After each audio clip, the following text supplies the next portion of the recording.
Welcome to the channel, everyone. I'm Skratch. This is another Dragonheir Silent Gods video. Hope you guys are having a fantastic day, sending some positive vibes your way.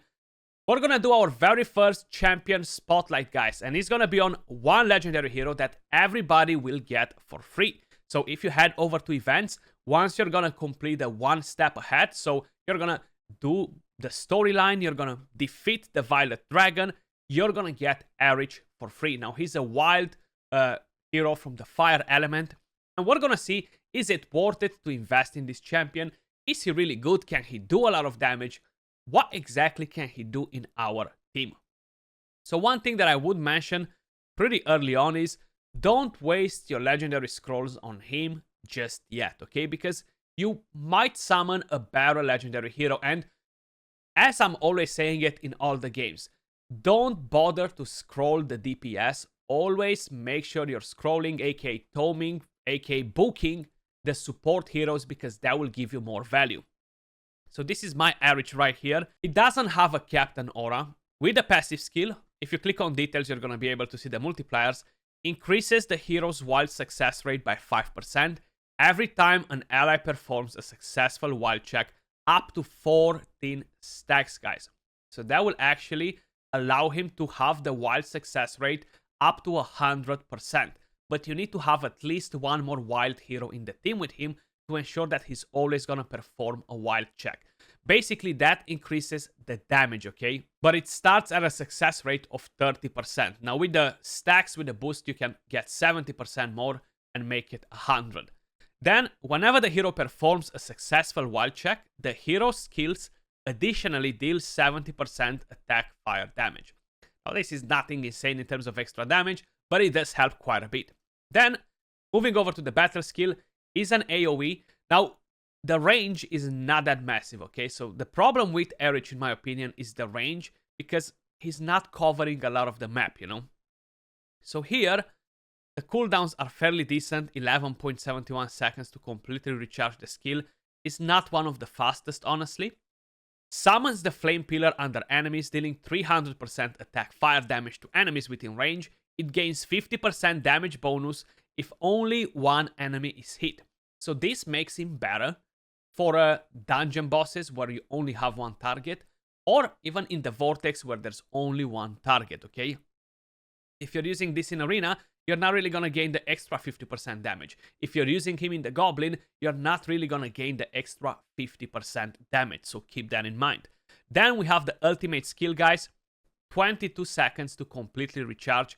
Pretty long, right? So he will benefit a lot from having the scrolls, but I find it hard to use my scrolls, my limited amount of scrolls on DPS champions, when I can save them for a future legendary that I will pull, hopefully a good one, and it's gonna be a nice support that will benefit more and will carry my team in more content, you know. Summons 5 meteorites to strike the designated area, dealing 150% attack fire damage to random enemies within range. Now, how you may see, each one of the skills is wild, so that means that he's gonna perform a wild with every skill that he's using, and once you're gonna pair him with a different champion that does wild, that will actually be much better. But again, his range is not that massive, okay? So that's kind of like my main issue with him. Now, I have him at rank 5, guys. He is a level 90. I still need to put in some pots in him to get him to level 100, but it's gonna be a while. I do have other priorities. Skill upgrades, I have 3 of them available. How I mentioned, I don't want to use them on DPS. Now, we could get 15% more damage from there and 20% more damage from here, which 100% will be very significant. Then if you have inspirations for him, this will actually empower him even more. You know how it goes, like you're getting crit rate, crit damage, kind of like empowerment, right? So adding all these extra stats on him will be great. Now, I have him with the Goblet of Dragon Blood artifact at the moment. When the wearer launches an ultimate skill, has a 70% chance at level 9 to obtain 20% extra crit rate for 10 seconds. And this effect can only trigger once every 15 seconds. So basically, I'm counting on this. I'm counting on this to put in some work, you know, to get the extra crit rate. At the moment, it's pretty hard to build your heroes with a lot of crit rate. And I have him on two different sets. One of them gives me attack and attack speed. Now, the attack speed is not something that we need on him, but unfortunately, I cannot pair a different set at the moment. And of course, we have an attack and crit rate set, which will overall boost the stats better than anything else. Attack chest piece, and we have crit rate gloves. Now, I do want to give him crit damage gloves in the future, but I'll be honest, it's no point to build a champion with 20% crit rate and crit damage gloves, okay? Because you're not really going to crit, it's not going to be helpful. Again, if you're gaining more attack and you're completely killing the crit rate, it's not going to be that great either. So right now, I only have 61 crit rate. With Artifact, I have a chance to get it to 81%, but it's something decent. In the future, hopefully, I'm going to get him with crit damage gloves near 100% crit rate. Then we have a crit damage positive rune. I could look for one that will give me crit rate at some point. I definitely need to farm a bit more just to kind of like upgrade a few different ones. This potentially could be a decent one, but then I'm dropping skill haste, which, yeah, and I'm dropping some survivability, so we're not going to change that now. Then right here, we have a attack negative rune, and I should be looking for something that's a bit better, that gives me crit rate, crit damage, but again, I gotta farm more, and that will allow me to push the hero to 100% crit rate. But that being said, guys, we're gonna take him in for a spin in quite a few different areas. At the end, I'm gonna show you how we have him rated on our tier list, and most probably is gonna get reflected judging by what we're gonna test in today's video. But let's start with the Vortex. On the Temporal Vortex, we're on the second difficulty. This will be the team right here. I wish I would have another wild hero to replace my Troll God in here, but unfortunately, I don't have anyone leveled up. I wish I could try Foley here, because she could bring in some serious damage together with the other ones. Or maybe some nice legendary, you know, would be nice. Maybe a Flora. Maybe I'm gonna pull her one day. Basically, we're using a Tunnelnun, a wild hero. I finally managed to summon this epic yesterday. I wanted this epic from the beta, and it finally happened. And basically, we're gonna get a benefit here as well when ERRICH tries to trigger the wild, because we're gonna stack crit damage on this hero, which will allow us to deal more damage, and that's gonna be awesome, you see. Grants 5% crit damage to the hero. This effect stacks up to 20 times. So that's gonna be a lot of extra crit damage on the hero. And because her wilds are gonna make ERRICH to trigger wilds at 100% rate, we're gonna stack the crit damage super fast on a Tunnelnun as well. And this is kind of like a thing that makes Dragonheir very unique, guys. Elements really kind of like complete each other, so you need to have multiple champions from the same element to bring them to their full potential. If I'm putting ERRICH in here with no wild hero, he's not going to be that amazing, because his success rate is still going to be 30%, so we're not going to get that extra damage. Then I have a Flirbart, which is going to be the tank, decrease attack, the healer. Troll got another damage dealer.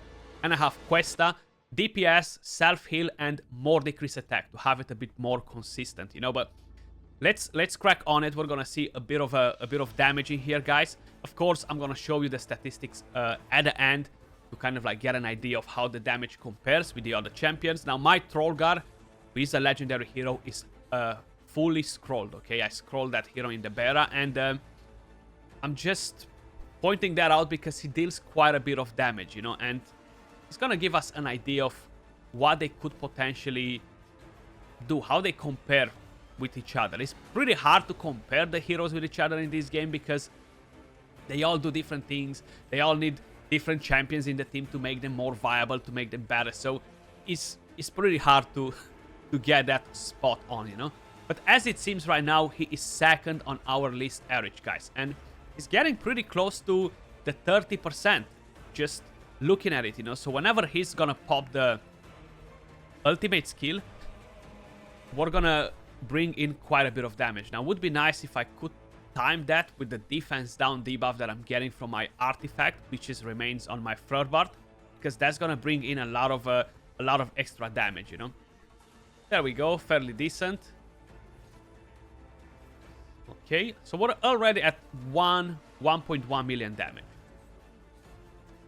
We got all those hits, man. Like, these two wild heroes, they'll be popping off. You can see the epic is at the top of the list, almost with 10% more than ERRICH. Of course, I do have the epic fully scrolled, so that makes quite a bit of a difference. But look at the wild attack. You've seen all those hits, how many they just dropped in there. So that's actually pretty good. I feel like he's gonna do a pretty decent job. He's gonna bring in a lot of damage. I'm very curious to see it at the end. So here we are, guys, near the end. We are almost at 9 million damage. We might get to 9 million if Furbert survives a bit longer. We have ERRICH with almost 2 million damage, which is actually pretty damn good. Not too bad at all. Then we have Tunnelman with 3.7 million. Now, I do want to mention again and make it as a point. If Tunnelman or a different wild hero was not in the team, ERRICH was not going to deal that damage, okay? ERRICH was not going to deal that damage just for the simple fact that he wasn't going to wild check every single attack as he did in this run. Like, they actually stacked each other super quick. And yeah, 9 million damage is pretty damn good, actually. I'm pretty satisfied with the result. We reached the maximum rewards on this difficulty. We unlocked the next difficulty as well. But if we're gonna have a quick look at statistics, right? So the damage, Trollgar, which is a fully booked legendary hero, dealt 1.5 million damage. Now, if I would have had a different Frost support hero to put Frost for him on the boss, he would have dealt a bit of extra damage as well. ERRICH, almost 2 million damage with 1.9. Pretty damn good. 21.6% overall, and took quite a bit of damage. Then, of course, Tunnelman with 3.7 million, 41%. And we have Questa with 16.8% at 1.5 million damage. And how you may see, Questa compared to Trollgar, right? Epic champion versus legendary. Again, they're pretty similar in terms of damage here. This is stage 8 on the Grave of Venom. We're not gonna bring in a different wild hero with him. We're gonna see what he can do on his own, right? Because maybe a lot of you guys will be in a situation where you're not able to bring in a different wild hero in this particular dungeon. This requires us to use more support, right? To have a lot of support. So let's see how well he's going to perform. I'm not even gonna put any potions on. You may see I have none active at the moment. So let's actually give it a go and see how well he's performing in here. Now, my Voresh can deal a bit of damage too. But I don't think he's gonna out-damage him, you know? You never know. You never know. We will be surprised. So let's find out. Let's do a full run in here. Okay. You see, the crits are coming in, so seems like the artifact is doing its job, you know? 48% at the moment, so out of the whole team, he's bringing in a lot of damage at the moment. And here we are, guys, near the end. ERRICH with 47% so far. Voresh is at 33%, sorry. And honestly, he's not really built fully for damage. Like, he has a lot of defense. He's kind of like here to be the lowest HP target and deal some damage at the same time. But honestly, not too bad, actually. So we have ERRICH with almost 1 million damage, 46.6%. So I would say it's a fairly decent run. 3 minutes and 52 seconds. I think he's definitely doing a pretty decent job, considering that he's not fully scrolled either. Now, in the Grave of Curse, guys, we're gonna try to farm stage 6 with this team. It's gonna be pretty hard to do stage 7 with them. I need a bit of extra healing, and the combination of heroes is not perfect. If I could replace Gulande with somebody that will bring in more healing and stuff, would be great. Now, we're gonna have, again, Tunnelman for the wild checks. That's gonna enable ERRICH to proc his wild more often. We're gonna have Dane to strip buffs in here, a bit of decreased attack and AoE damage. He's actually a pretty good hero. But let's crack on it and see how he's going to perform compared to the other DPS champions in here. This is gonna be a bit faster, the run. It won't be as crazy as the previous one. I'm curious how he's gonna compare to Dane, actually, because Dane brings 2 AoE attacks as well, similar with ERRICH. But we don't have anything to actually give us the extra damage, you know? So at the moment, it seems like ERRICH is in the lead at 30%. Dane is at 23%, of course. Tunnelman is still the MVP. The actual lead, you know? At 35%. But I don't have a different wild hero leveled up to use with him, you know? So I have to use Tunnelman. Which is fine, it's not a problem. Not a problem whatsoever. So there we go, Dane coming in, stripping the buffs, pretty awesome. Love that epic hero. And I gotta do a spotlight on him too, just to point out how awesome he is, because he's good at so many things, man. And I'm just seeing comments where people are like, Dane is not that decent, he's not that impressive. He's usually the first one to be dropped out of my team. And I'm like, why? Why would you say that? So ERRICH is actually keeping it up pretty good, man. 26.8%. Dane is at 21%. I haven't actually looked at a comparison in between their damage, you know. But then it's just not only the wild attack that helps ERRICH, it's just the multi-hits, bringing in higher multipliers overall. And there we go. This dungeon is done much faster than the other one. And what do we have in here? What do we have in here? Let's see. Statistics. And we have ERRICH with 340k.